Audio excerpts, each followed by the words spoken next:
Shabbat Shalom and greetings to you all. You're pretty well finished putting in place the year you want. We finish it this week. It's a special week because it's the last regular Torah reading before Passover, which begins Wednesday night, when traditionally Jews the world over gather and celebrate the most important holiday in the Bible, freedom from fear and oppression, by having the special dinner, the Seder. And we primarily follow the Second Temple order of the service, as opposed to the original, and that's okay. But I will be showing you how to have an original Seder, especially given the events of late when you may be doing it on your own. Now, the observation of the Passover Seder is actually the one thing that people of Jewish descent strive to keep. Maybe because it's not really a religious holiday per se. There's no service. You don't go to synagogue. It is family time. It's a time we gather and we reenact the story that tells the tale of freedom. It's for adults and children alike. In fact, in many ways, it is more important for children, and it is filled with song and story, games and adventure, lessons and meanings. I'm over here, come find me. I'm hiding in the books. See you getting closer, but I can't give you the look. You do not seem to see me, but I'm looking right at you. I am the ethical man. Hiding's what I do.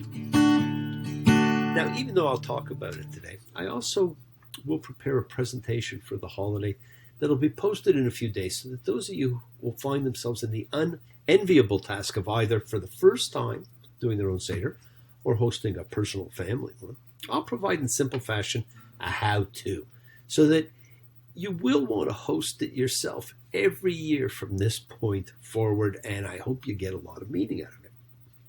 Well, it's not a Passover song. If you've not had a chance yet to hear it, please do go catch the new 17-minute Bob Dylan song, Murder Most Foul. His first new song since 2012. It's about the assassination of JFK, but with its myriad of references, it is the poet laureate's version of the day the music died. So if you get a chance, go listen to it. Now, as I said, Passover is upon us. It's the opportunity to overcome fear. That's what the holiday is about. And isn't that what we're all fighting right now? Fear of an unknown, unseen, unfathomable enemy. A silent killer like the last of the plagues. The destroyer wiping out the generation of firstborns as we fight a destroyer wiping out an older generation. So instead of the oldest children being victims, this time it is primarily the oldest of generations that are the victims. Now, as I also said, this is the most popular of all Jewish holidays. And more are seen to participate in Rosh Hashanah and Yom Kippur, right? The two one-day events that come at the beginning and end of those crucial 10 days of awe. Although it's not always seen as two parts of a whole. But in surveys, this is the holiday people uphold the most, the celebration of the Passover Seder, because it is a time for family. It is a time for reading the traditional story, which gives a sense of history to the event. It's for the frivolity, for honoring our past, our creation, our true founding father and lawgiver, Moses. But it's also a story not always fully understood, and perhaps until this year, because we are facing a plague, one that has caused people to examine their faith and their beliefs. And this was not the issue in Egypt. That was God's introduction to the world. It was never a punishment of Egypt, as many people think it was. It was a calling card of the Creator. Now, the overcoming of fear that we recreate, but with a present perspective every year, and we have done this for the last 3,500 years, is so important because it is repeated in every generation and will continue to be, and it is always to be told with fresh eyes, with fresh tales. It was very, very long ago. Pharaoh finally let our people go. They went wandering for 40 years. There was laughter and a lot of tears. That's the reason that we're here. So every generation knows of God and Moses' liberation plan. Now this year it will be a different kind of a Passover for you. This is one in which you are asked to step up, take it upon yourself for yourself. Now, one of the things that prefaces the observation of the holiday is the collection and sale of chametz, leavened products. Most people just refer to it as bread or the things they know they can't eat. Because for the 7 days, there is to be no food with leavening agents eaten. Now, one of my best and favorite teachers, there was pearls of wisdom to be learned, reminded me the Hebrew word chametz, which we translate as leaven, comes from the same root as the word chametz, meaning to miss. Now remember, biblical Hebrew words have no vowels, and all the words have a 3-letter root. So it's the same root for these 2 words. Now we have seen that with mitzvah. It means law or command. It also means good deed. And as you will soon see, the root for mitzvah is also the root that gives us matzah. Now we've been learning about sacrifices. And the sacrifices are brought if we missed the target sin. We have to give something of ourselves. The target is to be connected to God and to people, and try not to miss anyone.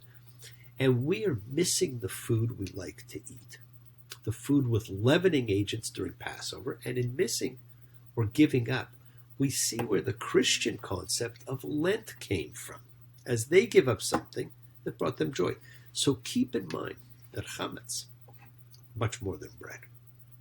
As you will also learn, the bread of the priest was unleavened bread. We do not eat it because the leavening agent in man is his ego. So by giving it up, we're trying to suppress the ego and be closer to true connection. Now, this is the week when the Jewish and Christian worlds come crashing together in a celebration of sameness. And they also split apart with Easter Sunday and the resurrection because that's the schism in the religion. So let us all come together now. As we come together every week as a group of like-minded, like-souled fellows seeking unification of spirit. Remember, it's not in a religious sense that we unify in spirit, but as kind, caring human beings, which hopefully we all are, exhibiting the collective consciousness of seekers who come together in a showing of faith, of love, a community, a chavura, fellowship. Expressing our nature of kindness, compassion, thoughts, feelings, hopes, dreams, and wishes unites us all. This community house of spirit, Beth Ruach, sharing and bringing light and keeping fear at bay. So once again, please do go ahead and invite everybody you know, physically, psychically, emotionally, spiritually, to gather and share. From Psalm 133, the Hine Matov, come together. Hine Matov, Shemetachim Yam Yachad. Hine Matov, Shemetachim Yam Yachad. How good, how pleasant it is for brothers and sisters together. Community, community, community, together. Let's all spread love, goodwill, and fellowship to the world, my friends. We are one giant community. Remember, this is you just setting aside a tiny little bit of sacred time in your sacred space. Not a lot, won't hurt you.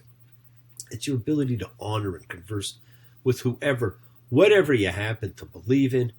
It's part of your kavanah, your intention that you put out to the universe. It is your goodwill. Let's take some time now to send some of that goodwill, some light and some healing out to whoever you know who needs it.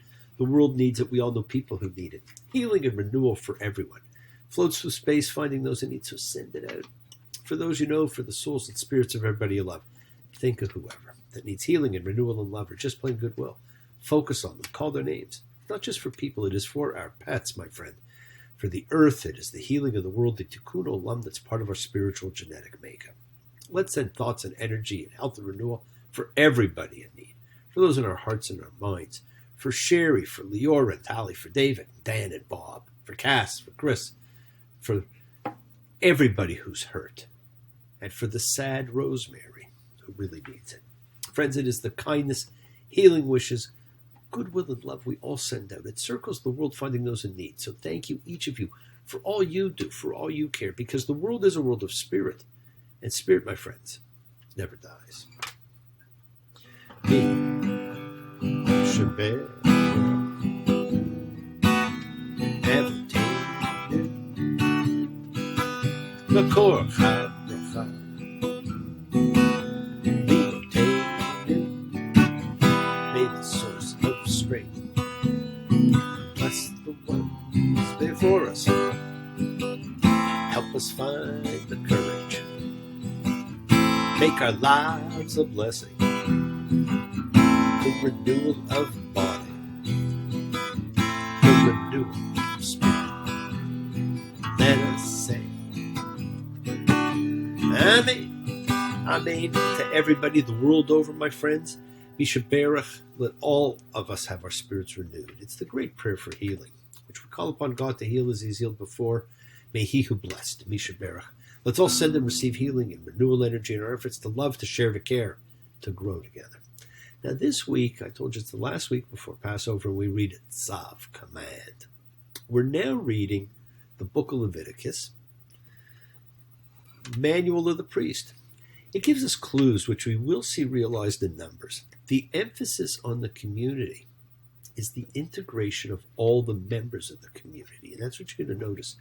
Or in some instances, their reintegration.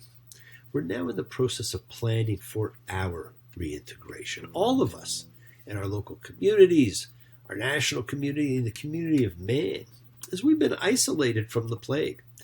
Now, in the Torah, the people did not move forward till teshuvah, return, of individuals or groups who were separated out took place. Now, we will not be moving forward till we all come together again. Now, notice that more of what you read are things that are only for the priesthood in this section.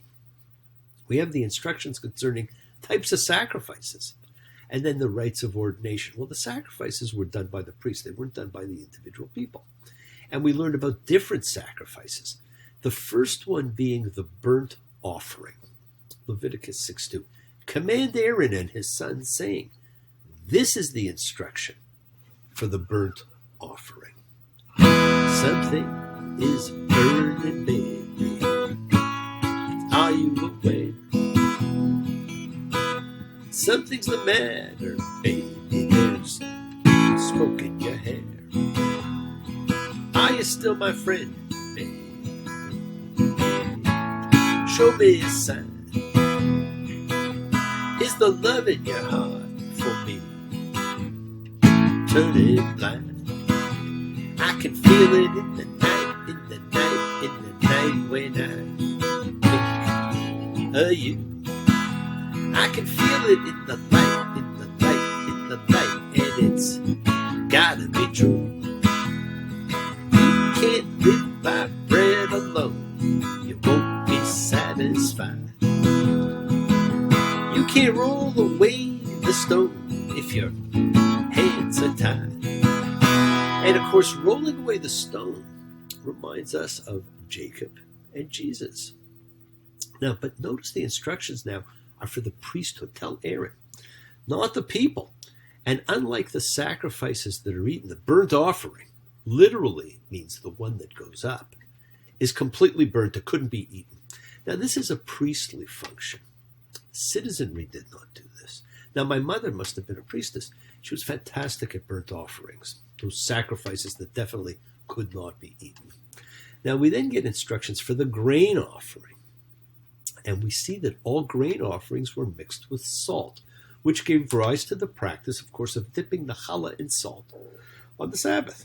Now, the grain is cooked and eaten as unleavened bread, the bread of the priest, which is matzah, which we're about to eat during a holiday not named Passover. That's just the name we give it.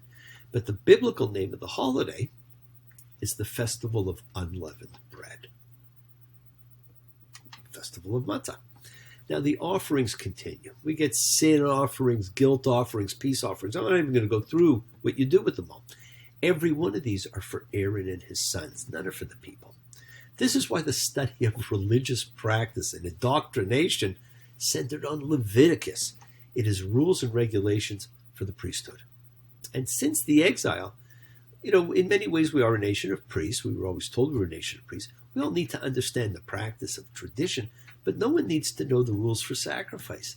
There has not been a biblical sacrifice in well over 2,000 years, and there will probably never be one again. There would have to be a temple in Jerusalem for that to occur, and that is highly unlikely. So this is not only tell Aaron, because we do get a couple of tell the people, right? So it's not purely just a book for the priesthood, but it is basically just for the priesthood. And the tell the people rules are general important ones. It's you cannot eat meat from a torn animal. That is an animal killed by another animal. So no carrion, no roadkill. The reason being, it was not properly sacrificed. The link between sacredness and life, which was so important, is gone. Sacrifice was about sacredness of life. You cannot also consume blood. It contains the life force of the living. And sacrifices dealt with that. Right? So those two key rules are about the only ones given to the people instead of Aaron. These have strong spiritual reasons attached to them.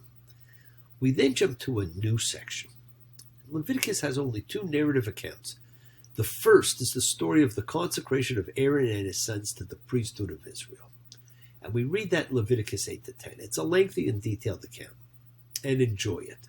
Because if you like the story aspects of the Torah more than the ritual aspects, and really, who doesn't?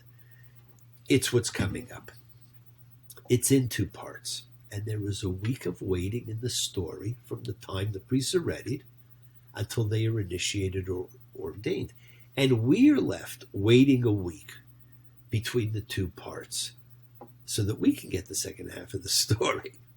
Yes, the world is sacred, my friends, and so is everything in it. Express your gratitude. Light a candle, make a wish. Celebrate your life and the lives of those you love. Share your feelings with them. Live free, be free, honor your freedom, be well, be happy, and be blessed. Share and honor the light and all who live in the light and continue to shine. Continue to send everybody you know goodwill and love. Pray for peace and freedom for everyone, and end to terror and hatred. Remember, friends, we are a community. We learn together, we celebrate each other, we love each other. We share this right together, men and women equally. So let's send out love, not fear. Send out peace, harmony, goodwill, and healing to all who need it. Please do learn to forgive and learn to love, including or especially yourselves. Open your hearts. Honor the relationships of your life. Tell those you love that you love them. Take advantage of the time you have. Enjoy the journey. We take twists and turns in the patterns that weave through the fabric of our lives in our effort to grow, to learn, to be, to love. So please do love. Now bless you all. Have a fantastic week. A week of light and love, a week of peace, a week of miracles. Examine your intentions. Use them to imprint your will on the universe. Remember, we set in motion all that happens in our lives, our intention, our Kavana, our cause, our effect. Everything is linked. As I've said, you always have time to forgive and to be forgiven. You have the knowledge of what's good and bad, so acknowledge what you've done wrong to yourself, to God, and to any person you've wronged, and ask forgiveness. But do so with sincerity, accountability, vulnerability. Forgive those who've hurt you as you learn to be forgiving and compassionate, because the secret of forgiveness, compassion, and peace is in acceptance. Can you accept yourself, other people in the world as they are? Can you accept life as it is without trying to control it?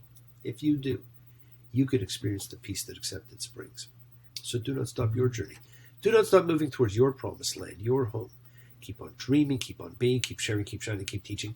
Keep spreading joy and goodwill. Do not follow fear, follow love. It's always in front of you. And remember to have faith, an unwavering adherence to principle. Just as I have faith in the principle of love and all of you, act with purity of heart and mind. Despise none, defraud none, hate none, cherish all. Honor every child of God, every creature of the earth. May all people know peace in this year. May you nurture kindness and love everywhere you go. And work to be present in the body, my friends.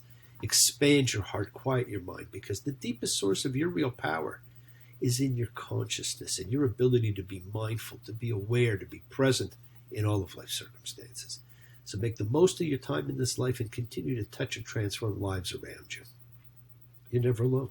You're forever blessed and have the ability to bring blessings to everybody you meet. Health, love, and renewal to everybody you come across.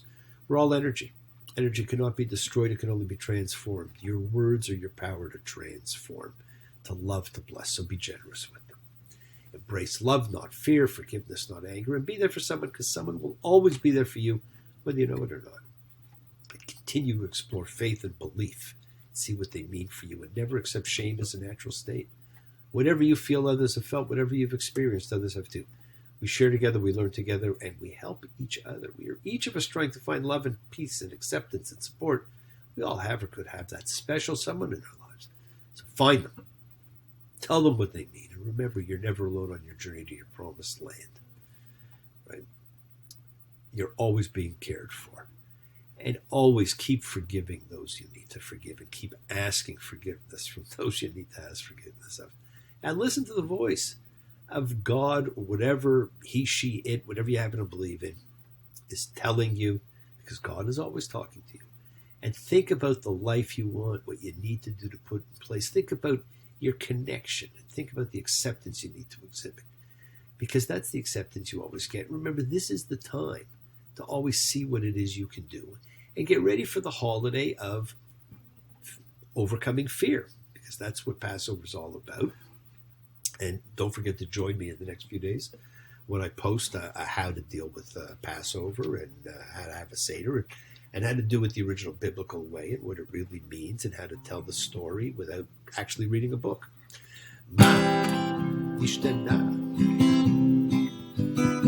What is so different?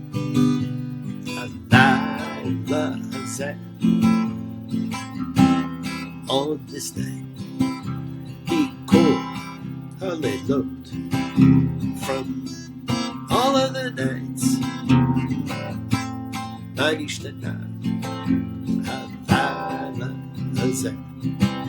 He called Hallelujah. Now, that's a traditional Passover song. You know, how is this night different from all of the nights? Thank you for joining me. Stay safe. Celebrate freedom as you never have before. And don't forget to join me as I show you all how to do it. Shabbat Shalom. Blessings to you all. You all take care. Thanks, and have a great week.